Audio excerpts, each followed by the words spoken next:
টকঝাল মিষ্টি। টকঝাল মিষ্টি কথাটা মাথায় আসতেই আমাদের কিসের কথা আগে মনে পড়ে? আচার, রাইট।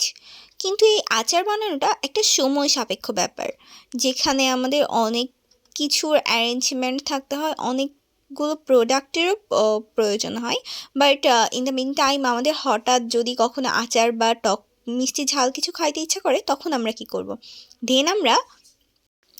দেন আমরা ইউজ খেতে পারি এই মজার খাবারটি।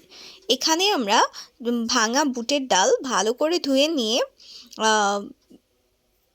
গরম তেলের মাঝে দিয়ে ভালো করে ভুনিয়ে নিয়ে মরিচের গুঁড়া, জিরার গুঁড়া, একটু ধনিয়া গুঁড়া আর একটু লবণ, লেবু আর টমেটো সস ইউজ করতে পারি। দেন ওই তেলে ভেজে উঠলে সেখানে মরিচের গুঁড়া, জিরার গুঁড়া, ধনিয়া গুঁড়া, লবণ, এই বিট লবণ, এগুলো সব কিছু দিয়ে নিয়ে ভালো করে ভুনিয়ে নিতে হবে। এই ভুনানোটাই কিন্তু মেইনলি এই খাবারের টেস্টটা নিয়ে আসে। আমাদের বাড়ির খুব স্বাভাবিক খাবার উপাদানগুলো নিয়েই কিন্তু এটা তৈরি করা যায়। এই দেখুন, আমরা বিট লবণটাও দিয়ে দিচ্ছি। এরপর এটা ভালো করে নাড়িয়ে নিতে হবে। ভালো করে নাড়িয়ে নিলে ঠিক এমন একটা কালার আসবে।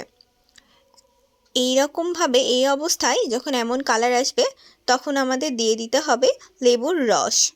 এই লেবুর রসই কিন্তু মেইন টেস্টটা নিয়ে আসে। আর এর ওপরে টমেটো সস, যা টেস্ট বাইটকে অন্য মাত্রায় নিয়ে যাবে। এইভাবে কিছুক্ষণ ভুনিয়ে নিয়ে তৈরি হয়ে যাবে এই মজার দেখুন কত সুন্দর টেস্টি লাগছে দেখতে।